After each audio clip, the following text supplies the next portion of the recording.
Welcome to video number 3, finding a profitable market. This is the most important video in the series, and I mean that 90% of your success in Airbnb, whether you buy or lease, is decided before you sign anything, okay?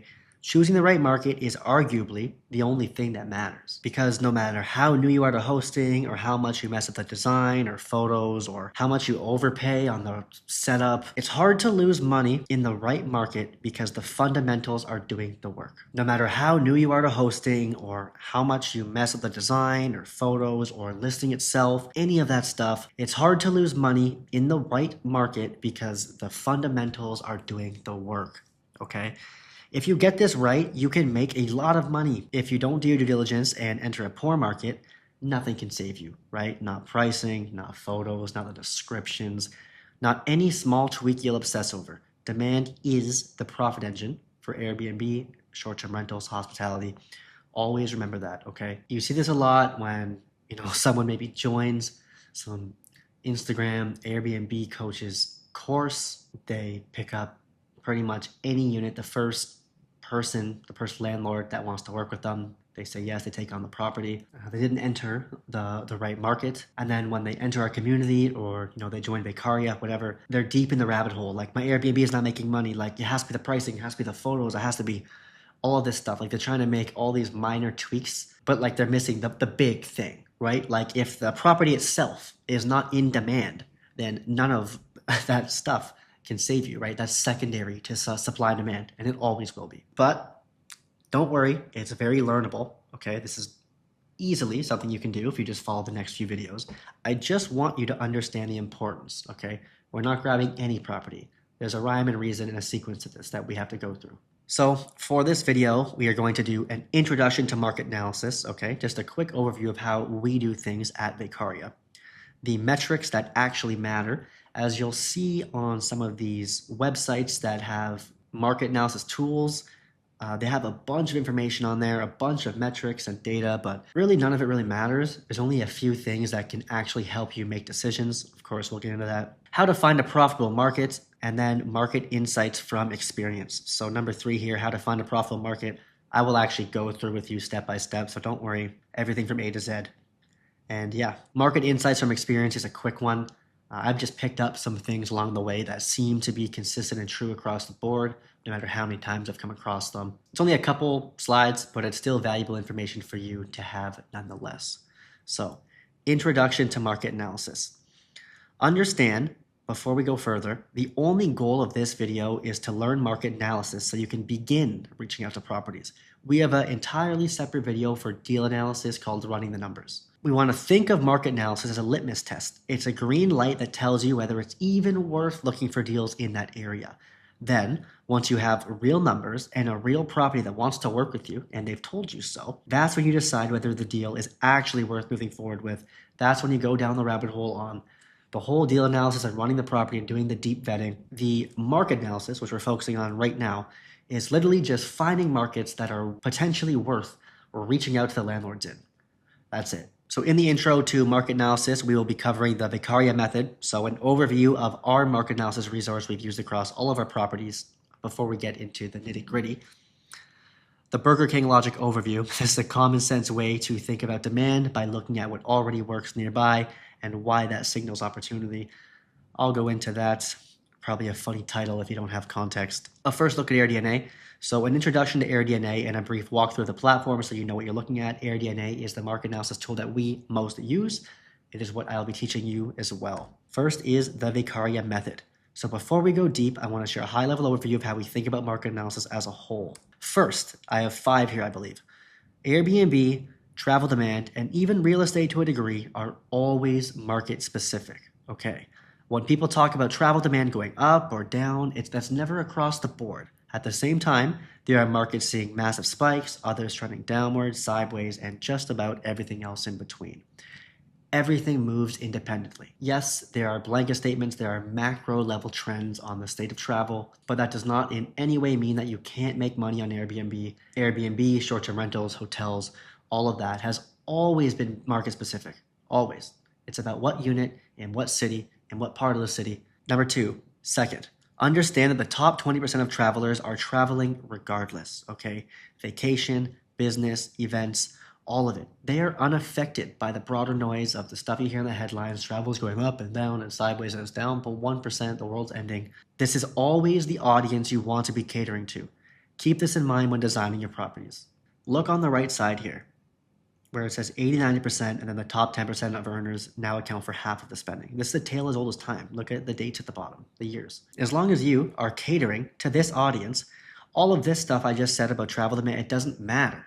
Okay, travel demand does not matter if you're catering to the right people in the right market. Okay? Third, there is a profitable property in every market. Every single one. This is not about what city is good or what city is bad for Airbnb, and it never was. It's about finding the right type of property in the right submarket or right part of the city. We'll go deeper in that later. Fourth, more regulation is often a good thing. Heavily regulated markets make it harder for people to set up shop next door, which artificially limits supply. If you can get in, that constraint works in your favor and will make you a lot of money for a long time. Again, more on this later. This is just an overview. Fifth, by the time you hear that a city is the most profitable market, the opportunity is usually already gone. Those markets are crowded by the time they become headlines. It's just the way it is. This is the equivalent of buying a stock at its peak, buying crypto at its peak, buying the housing market at its peak, right? By the time everyone knows and it's this big obvious thing, the opportunity is past. Chasing markets is a sure way to be disappointed, and the edge comes from finding these opportunities prior. So whenever you see something like this on YouTube, at the right here, these thumbnails, or don't bother. Now, here is what this actually looks like in practice. So at Vacarya, we start with a high-level market research across cities and specific zip codes. I'll show you how to do this shortly. If a market passes our initial litmus test, only then do we begin reaching out to landlords or property managers in that area to see what sticks. Once we have a few real potential deals lined up, that is when we go down the rabbit hole on profitability and decide if it will work for us or what needs to be true for the deal to work. We do this by deeply comparing other properties in the area based on their real revenue numbers, the unit itself, the design, everything. We are simply looking at what is objectively working right now. More on this in the running the numbers video. The key point here is this. Decisions are made on real properties and real numbers, okay? Concrete only. Market analysis tells you where to look. Deal analysis happens only once those real numbers exist. A landlord has offered you at least offered you a concrete number. No hypotheticals. Based on that, we can then negotiate what's needed to make the deal work. You'll understand what I'm getting at here in a little bit. So our entire strategy is built around one core concept. We don't try to reinvent the wheel. We simply find and repeat what is already working. If there's any secret, guys, to how we've been able to set up so many profitable locations without any misses yet, that's it. We're just reinventing the wheel. People have already spent money, taken the risk to invest in these locations, and all we're doing is copying what works. We tend to call this the Burger King logic or the Burger King method. Burger King understands that McDonald's has already spent millions of dollars figuring out where the best locations are. They've tested traffic patterns, demand, visibility, everything you could imagine, right? $1 billion company. Burger King doesn't redo that work. They simply open up nearby and benefit from the same underlying demand that's already proven. Now, I don't know if Burger King still operates this way in 2026, but once upon a time, they definitely did this. And then on the right there's some clear-cut examples. Now, do you see how this analogy applies in a similar fashion to short-term rentals? Other people have already taken the risk and spent the money to learn this market. So what do? Well, we set up next door. Figuratively. To the right here, this is our client Rob's top performer in one of his markets. It's a 6-bedroom making $138,000 in revenue. Funny story, I actually found this by fluke. I was just looking for a screenshot. I went to grab a top performer in a certain market, and I noticed the photo, and I was like, oh, damn, Rob, you're making that much money from that one? That's crazy. 138K revenue. Anyways, for the sake of this video, let's pretend this is a new market and we are looking at these properties for the first time. This is on AirDNA. You'll see all this after. Where is it located? Okay, this is the thought process that you have to think of when you're looking at these comparables.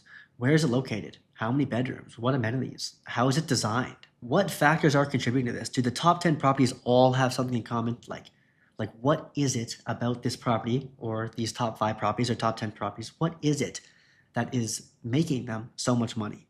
Find what is working already. That's the game. That's the goal.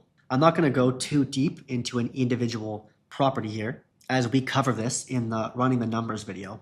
I just want you to understand our approach to market analysis and how we've been able to be so consistent. For now, we're just going to be talking about the actual markets themselves. So to be able to pull all of this data on markets and specific properties, etc., we use a tool called AirDNA, and then we also use the Airbnb platform itself, which leads us here.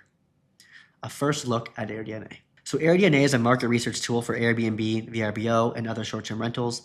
There are other tools out there like Rabu, there's a couple others, but personally and across most larger investment firms, AirDNA is the preferred one. It's like AirDNA is the go-to. They have like other tools on there like rentalizers, calculators, and all that stuff. I advise you just to use the market research portion. The rest doesn't really help you make decisions, it's just information overload. You will need the research subscription to access the data you need. Without it, you're just going to be going into Airbnb blind. I do not recommend doing that. It's only about $30 a month that gives you access to all the data you could ever need for short-term rentals. And the amount of money, I'll tell you, the amount of money that having this clarity will make you and the amount of peace of mind when you set up these places you'll get just from having the data is like incomparable. Okay. So $30 a month to make $134,000, like Rob is in his unit. I mean, it's a pretty fair trade-off. And I do want to put here, guys, you can always bring markets into the live calls and I'll help analyze them with you. We'll do it live. If you have a market, a specific deal, whatever, we'll jam out, we'll figure it out on the live call. Regarding AirDNA, I was able to negotiate a 10% off partnership for exclusively this community. I honestly tried my hardest to get more, but the advisor made a really fair point. Everyone uses AirDNA anyways. They already have the market share. So giving a bigger discount would just lose the money, not make it. So when she said that, she kind of got me. I was like, yeah, I mean, whether I give these guys 10% or 4, like all AirDNA is doing is losing money because we need to use it anyways. So I'm happy for the 10%, and we don't make commission off this or anything. Like it's not like that. It's just the most I could get was 10%. I'll keep trying for more for you guys. If you want to get the 10%, which you may as well, it's invite.airdna.co/Vacarya. And you can get the 10% off just like that. There's a big truth though about AirDNA and honestly all the market analysis tools is that most of the data in AirDNA is pointless when it comes to actually making decisions. It just creates information overload and confusion. As you can probably see right there, there's a bunch of numbers that really don't matter. There are only a few metrics that actually matter. Everything else is just noise, which takes us here. The metrics that actually matter. To put it simply, the only data that is important are the big picture metrics. So that's what I call them anyways. The rest are random analytics and metrics that provide absolutely zero information on a market's potential. When I say big picture data, I mean the few metrics that actually describe what is happening in a market. Data that shows how supply exists, what type of units make up that supply, how much demand there is overall, how the market has performed over time. That's pretty much it. Everything else is just extra layered on top and do not provide you with anything that can help you make decisions. So when you see things like market score, just disregard it. They have little scores that are like investability, seasonalities, irrelevant. Here are the metrics that actually matter. Rental growth, the total number of short-term rentals in the market and how it has changed over time. This just means supply, guys. The supply of Airbnbs in a given market. RevPAR, revenue per available night. Okay, this is a classic hotel metric. It combines occupancy and nightly rates to show how well demand is absorbing available supply across an entire market. Those are just fancy words for demand. So we have supply, the amount of Airbnbs, and demand, the amount people are willing to pay. That's what RevPAR is. We have listing by rental size, so it shows how many studios, 1 beds, 2 beds, etc. exist in the market, so you can see where supply is concentrated and what unit types may or may not be saturated. Lastly is revenue over the past 3 years. So this shows historical revenue numbers that we can use to calculate averages and provide some insight into the market. So if we know the average revenue for 2 bedrooms is X amount, then in the outreach process, the next video, when we go to look for the rentals, we know how much rent, you have a baseline idea of the rent that you can actually pay for, right? You'll see all of this on AirDNA itself when we go through this in a minute. But as you can see here, this is the first thing I was talking about. Rental growth in the last 3 years. So rental supply is the first half of the puzzle. This is just showing how the number of Airbnbs has changed over the past 3 years. In this scenario, it's been up 10%. The second half is RevPAR. So this is the amount of money, I'm just going to say that, this is the amount of money the property has made over the last 3 years, okay? Demand, money, revenue per available room, you get the point. I did not say occupancy here, okay? Occupancy alone does not matter because you can always fill nights by lowering the price. Always. You just lower your price and you get booked. That's it. So 100% occupancy means nothing. And nightly rates alone obviously do not matter on their own as well, as if you are priced too high, you just won't get booked. RevPAR combines occupancy and average nightly price into one number. So here is a scenario where a market's demand is keeping up with its new supply of rental growth. This would be a green light to dive deeper in my books. Okay, the rental growth is going up, that's fine. Rental growth pretty much only goes up unless there's a new regulation that was set or something. For the most part, you're only just adding locations. But the important part is that the RevPAR is absorbing it. As you can see, the revenue per available room, or money made, has went up 4% as well. So people are making more money year over year. This clearly means that this market is not saturated. This is great. Here is a scenario where a market's demand is not keeping up with its new supply of rental growth. This means the pricing per night is starting to get cheaper as there is more rentals than travel demand. So it's only 2%, this isn't the end of the world. But with the surplus of new rental growth in the last 3 years in the left here, the market is starting to commoditize itself a bit because it is being booked for cheaper and cheaper and cheaper. Now, just when you see like 1% or 2% or even 3%, like it doesn't mean that there's not money to be made in that market at all, actually. It just means that it's weaning off. So over the next 4 years, 5 years, 3 years, whatever, if things continue as they are, your margins will just continue to get pinched. Specifically for you starting out, I would advise you to find a market that is at least neutral, okay? You don't really want to go into a red ocean that's already commoditizing itself. Your first few units, ideally, I'd like you to keep them for an incredibly long time. And when you're just picking up one house or a couple units, this is easy to find, okay? Easy to find. Now, you might be like, Aiden, you guys are in 25 cities. Like you have 380 properties. You're telling me that all of those are in perfect markets, blah, blah, like get real. And you'd be right. If you look on Airbnb, when you have your own time, you will see that we are in tons of markets that are on paper, maybe not the most profitable. But here's the thing. We know that we can operate at the top 10%, the top 90th percentile. We 100% know that. And by default, we know our clients can operate at the top 10% or 9th percentile because they're leveraging our systems, our operations, all of that. So even if a market is competitive, like, you're the best listings, you can kind of do what you want. And remember, all of our clients and our properties themselves have a pretty significant advantage because we also have a huge direct booking platform as well. We have our own version of Airbnb. So we have tons of repeat guests from businesses, corporate, insurance adjusters, even just repeat stays, right? So these clients' units obviously have an advantage over Airbnb because they have Airbnb, VRBO, Booking.com, all the stuff, but they also have our direct booking website. It's a little bit different, It looks like this, so guests can come on and stay like this, just like they would on Airbnb, and receive 10% off if they've stayed with us before. Anyways, point is, we have things in place, and we have systems in place that we know that we can outperform these markets. There are things to consider, okay? The number of listings by rental size can heavily skew the overall market data. As you can see here, about 65% of all available rentals in this market are 1 to 2 bedroom units. Do you see how this could cause the data to be misrepresented? If 65% of this accounts for this, then suddenly this market analysis we're looking at really isn't that accurate. It's not accurate for 3 bedrooms, 4 bedrooms, 5 bedrooms, even 1 or 2 bedrooms. Like everything is skewed because of the makeup size of the rentals. I hope you kind of see what I'm getting at here, right? So although this would be a green light and this would be maybe not the best, it's still not enough, okay? We want to dig further than that. Let's say I filter the data to only include 4 to 5 bedroom units and we'll see what happens, okay? So I went in the filters, I changed to show me the data of exclusively 4 to 5 bedrooms. And now when we look at the data, in this specific scenario, the 4 to 5 bedroom rental growth has increased over the past 3 years, but RevPAR has stayed the same. That means demand has kept up with the new supply, suggesting the market could work for larger houses.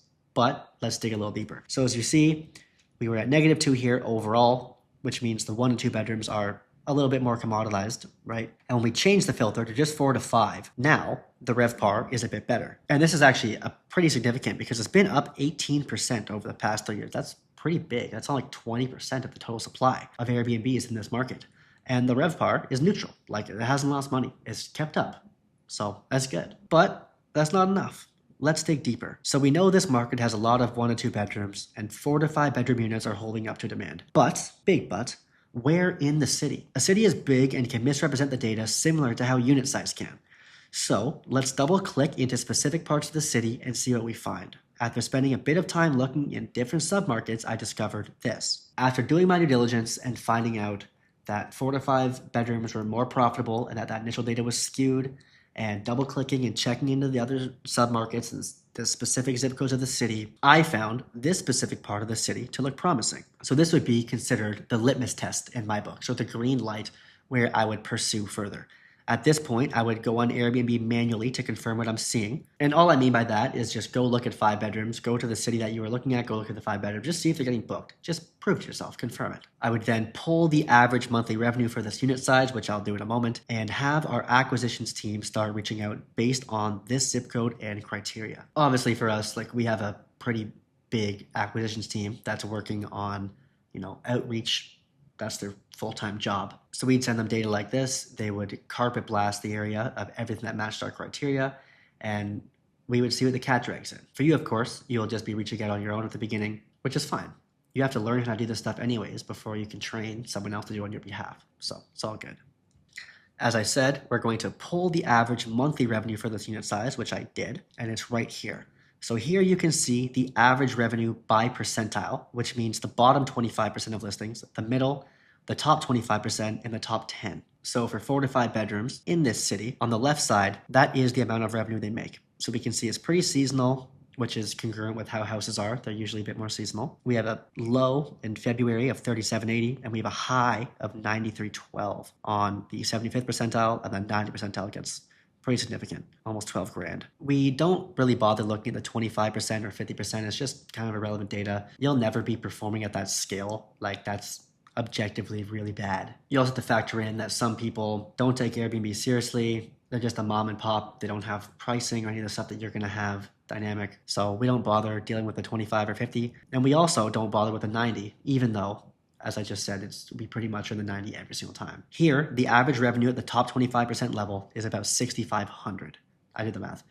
That gives us a baseline for the rent price we would need. So you see how this is helpful? This is probably the first time you've had clarity when it comes to looking at a market, because we know what the top performers look like. We know what the decent performers look like. We know that this unit size is in demand in this specific area of the city. And we know the average revenue, conservatively, is $6,500. So when it comes time in the outreach video, in the next video, to start reaching out to landlords, well, you have an idea of the rent price that you'll be willing to pay for, because you know the averages. So if you find something for like $3 grand, 2,800, maybe a bit higher, there's a lot of margin on the table. You have room to make a lot of money after cleaning fees, after all that stuff. And in the high season, you're absolutely printing if you're doing 10 grand. Now, hopefully you can see that things like general travel demand trends really don't have an impact on your ability to find profitable locations and make money on Airbnb.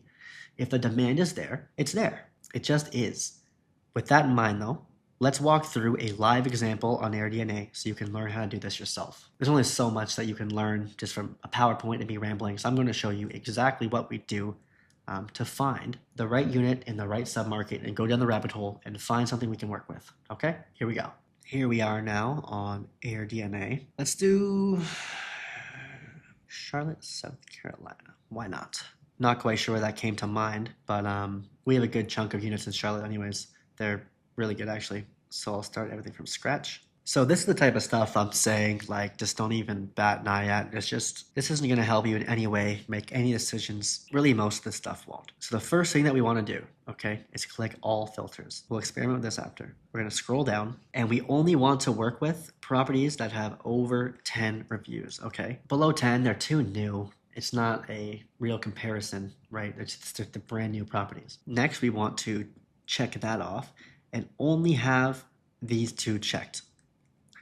Preferably, I would actually only like this one checked, but I'll leave this one on. You can put it on if the market's a bit smaller, when you get into subdivisions where there's just less data in general. And this is why we only want to look at properties and compare ourselves to properties that are on Airbnb full time. Like I don't even really want to use, I don't want to use anything even under 300 days. And the reason is because AirDNA and all these sites, they use something, it's an algorithm, they use something to determine revenue potential. And that's very different from revenue.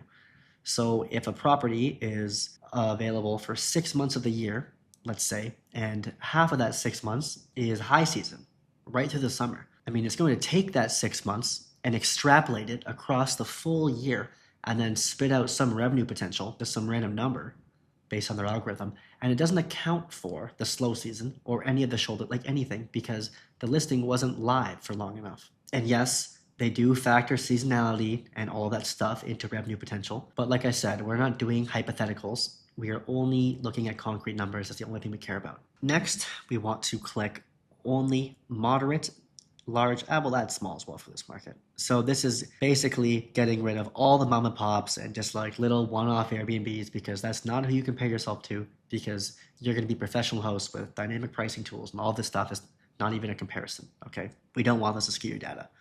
So we're going to start there, apply. So the first thing we're going to do is look at the listings part of the market insights, and we see the rental growth in the last 3 years, like I showed you in the slideshow, and listings by rental size. As we can see, it's went up 7% in the last 3 years. There's been a slight drop off there. When I see that, I don't know, I'm speculating. When I see that, my mind goes to maybe a new regulation change on a certain unit or something like that. Really not important for right now. And then there's actually it's actually pretty diverse, right? 34, 24, 27 for the 3 bedrooms. You'll see many like large metro markets are a lot of 1 or 2 bedrooms, and then it gets down to like 2% to the 5 bedrooms. But this is 27% on 3 bedrooms is pretty big. They're probably accounting for cottages and stuff like that. Just my guess. Anyways, just something to consider, right? These are just considerations. So we have the makeup, we have the rental growth over the past 3 years, and we have the RevPAR over the past 3 years. So as we can see here live, the revenue per available room, okay, the money you make has actually went down compared to the supply. So the market is slightly commoditizing itself.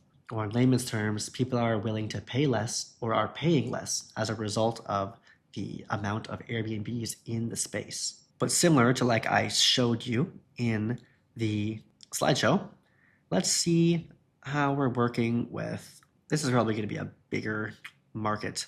Let's see, we're working with 5 to 8 bedrooms. So as you can see here, 5 bedrooms are now 100%. We're not dealing with anything less.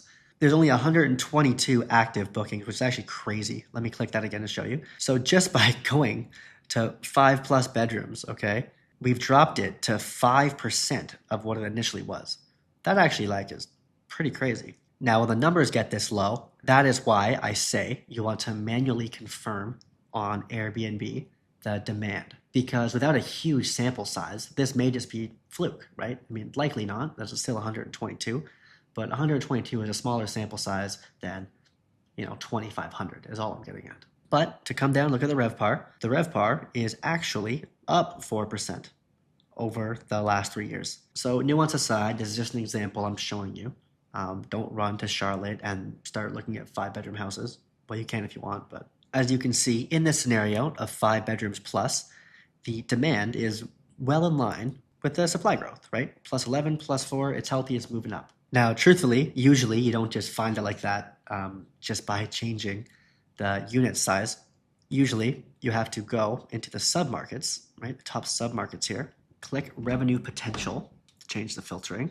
And yeah, I was right. There's a bit more cottage country, so I'm going to scroll down to find something a bit more city-wise, because these are like out in nowhere. They'll probably, yeah. So let's use downtown as an example. So the RevPAR for downtown, that's the same. Okay, it's up 4% downtown as well, which is great. Now again, guys, this is a small sample size, okay? I'm just running you through an experiment in real time. The RevPAR is healthy, the supply is healthy, but this may not be a big enough sample size that you want to trust the data. But nonetheless, I think you understand what I'm trying to get at, right? By entering these different markets, okay, and playing around with the unit size, okay, you'll be able to find a profitable pocket in that city for that specific unit size. Absolute fact, you will. Every city. After that, you want to go to revenue here, all right? Scroll down to what was the distribution of listing revenue over the last 3 years, okay? And just click export. I'm on Mac, obviously, so numbers are gonna pop up. So over the past 3 years, for 5 to 8 bedrooms in Charlotte, the average was 8.8K. That's pretty good. Again, this isn't a perfect example because I can tell that we're kind of mixing in cottages and stuff like that in here, just the market I chose. And then the top 10% of 5 to 8 bedrooms are absolutely printing $12.5 thousand in average revenue, which is absolutely ridiculous. So from there, we would take the 75th percent, right? Take a mental note of that number, whatever it was. It was 8.8. And then from there, you'll give yourself a base for the amount of rent that you can look for in the next video in the outreach process when it comes time to actually reach out to the landlords. Now, this wasn't the best example, to be honest with you, just because the supply size got so small, but that's good. This feels like a Zoom call between me and you, not just a recording. So yeah, that happened in real time. Let's look at 1 to 2 bedrooms. So this is going to be pretty commoditized, I believe. So there's 1321 1 and 2 bedrooms. That's much better. It'll be more condensed. Rental growth is up 3%. RevPAR is down 7%. So as I've just been telling you, right, the market is absolutely eating itself. The demand cannot keep up with this new supply. But we can experiment in the submarkets and see if we can find anything. Revenue potential, 1 to 2 bedrooms. This shouldn't be cottage type stuff. Yeah, still is a little bit, but downtown's up there. Let's take a look at downtown Charlotte. That's a good chunk of them. Oof, so downtown Charlotte's kind of taking a hit. Negative 10% on 1 to 2 over the last 3 years. That's pretty significant. 143. And I'm not editing this or like cutting anything out here because I want you to see like the actual thought process, right? So we know that downtown, it's not worth it. Let's look at more submarkets. Let's go to South End.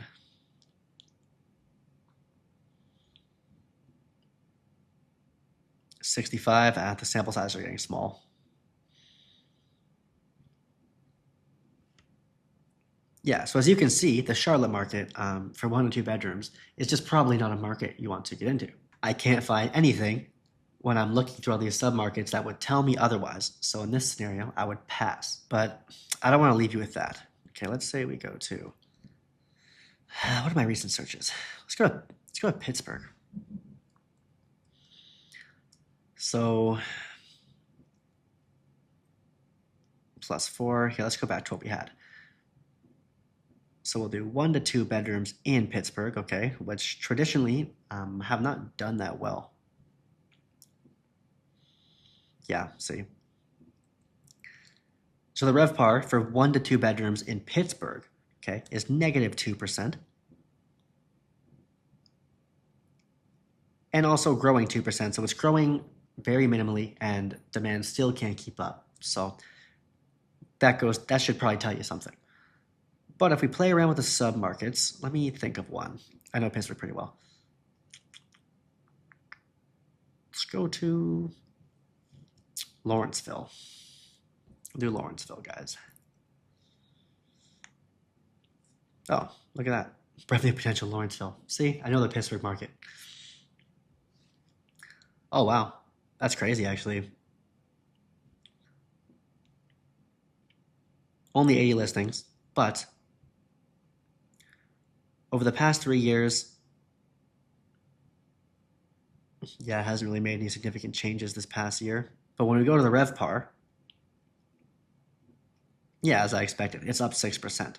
Okay, so you see how I just changed from all of Pittsburgh for 1 to 2 bedrooms to this specific pocket of Pittsburgh near the Strip District is actually pumping.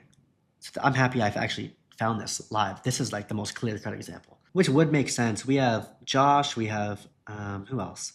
We have a good few people with properties in this area. I bet you I can even find right here if I want to click them that are absolutely pumping. So this to me would be a clear-cut litmus test, a clear-cut green light to go and see what's up in Lawrenceville.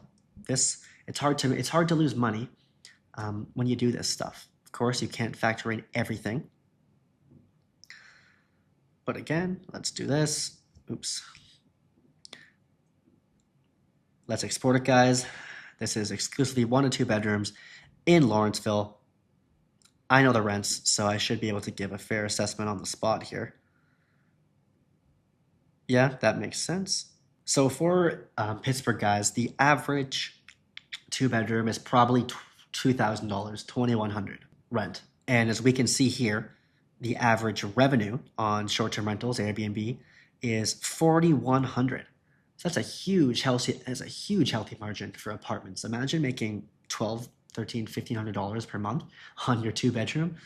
With the right deal, it's definitely possible. And I usually don't speak in definites. I just know this market and I know what it's capable of. That's why I'm saying that.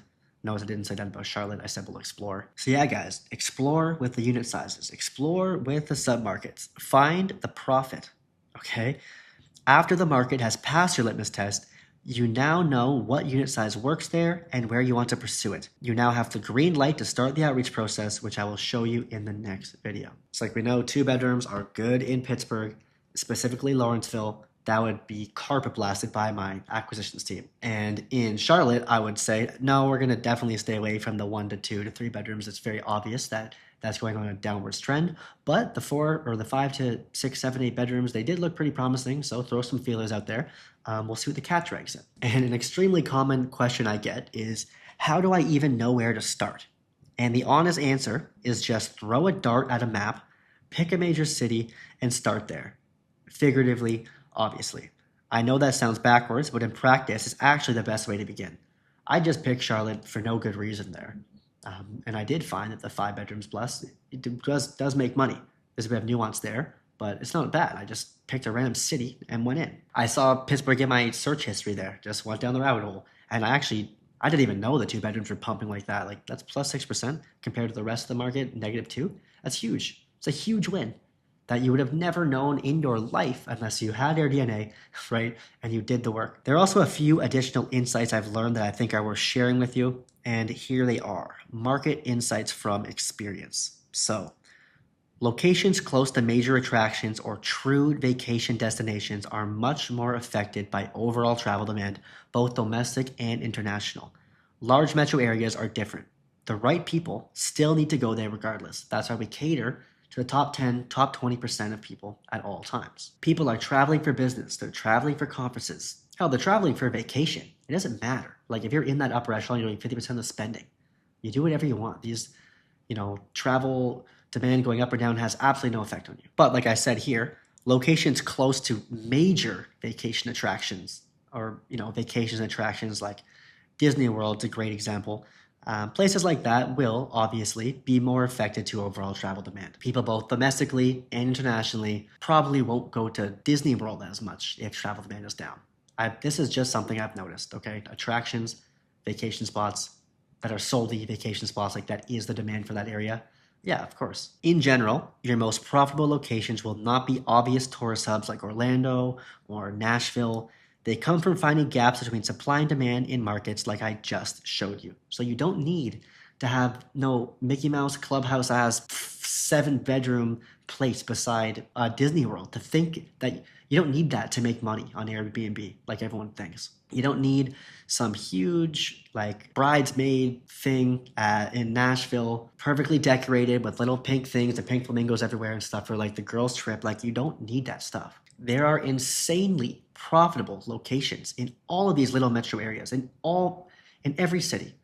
The one that I showed you in the first video that made $104,000, that was actually in Lawrenceville. I just showed you. That was actually in Lawrenceville. That's the last place you'd expect. A 5-bedroom house, a 5-bedroom row house in Lawrenceville, Pittsburgh, was making more money than a lot of places in these travel spots.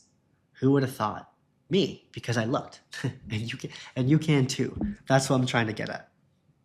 I think the top profitable city last year was Atlanta, Georgia. What do they have there beside the college football team, the Bulldog? It's not up to us, right? This is travel demand. We just follow it. Once you find a market that works, this is a hot take, I think.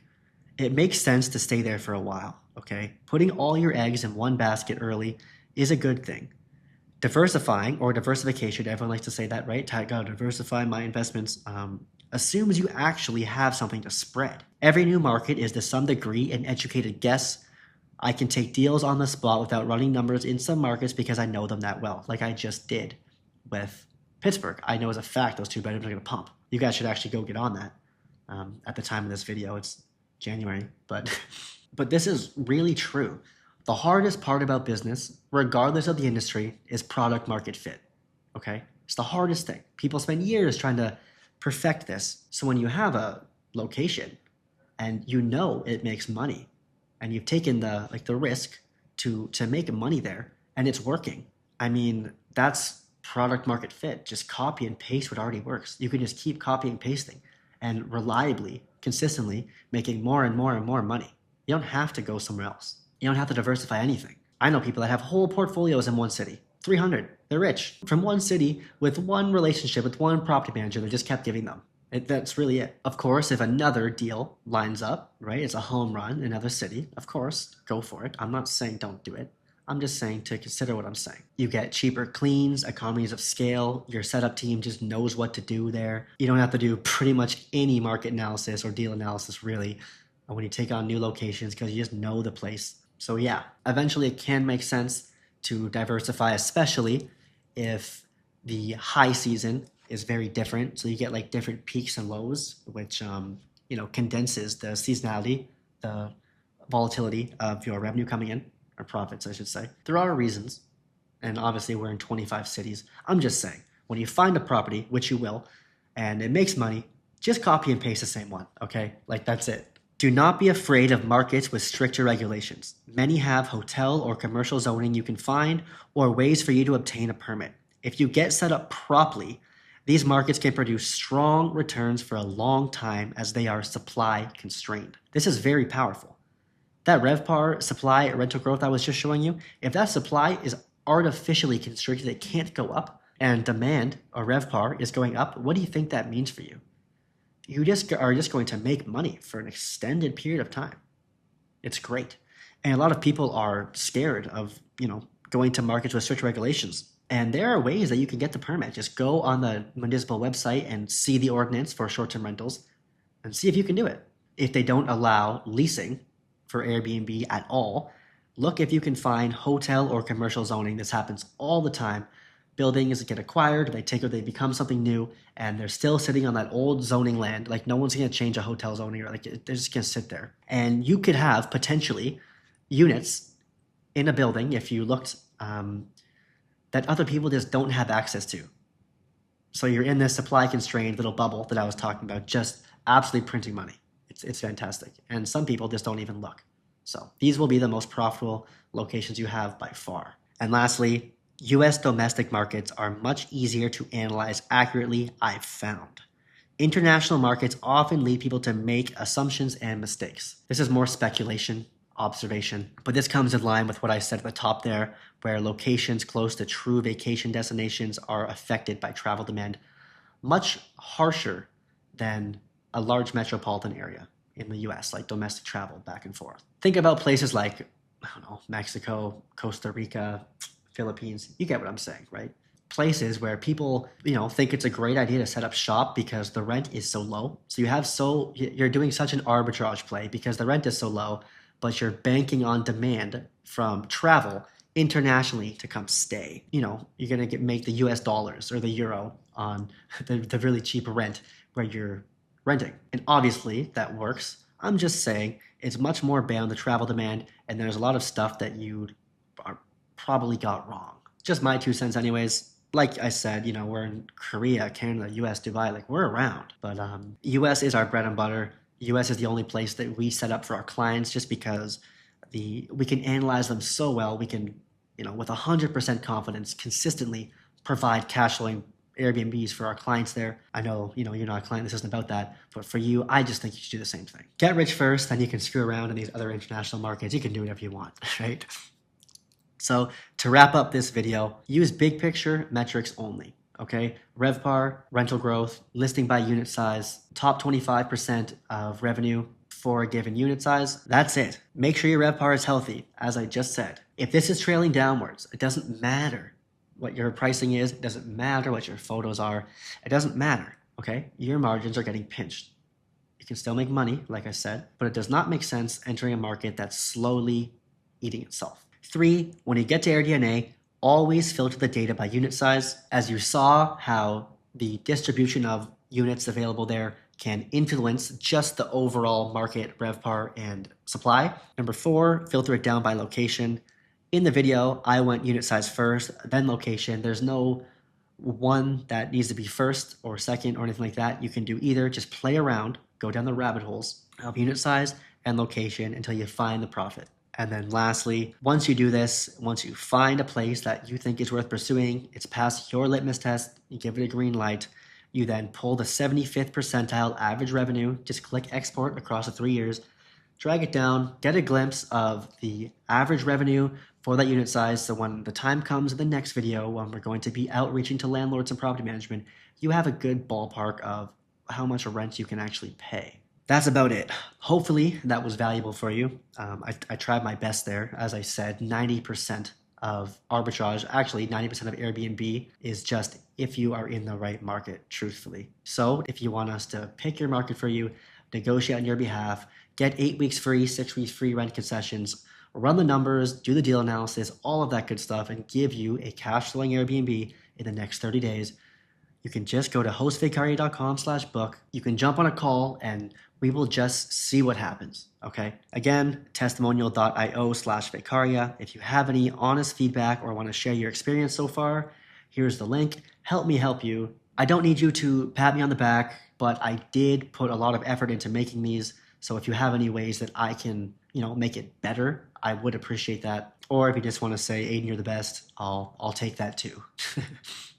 Next up, the outreach process, where we will actually start reaching out to the landlords and property management. Let's go. I will see you there.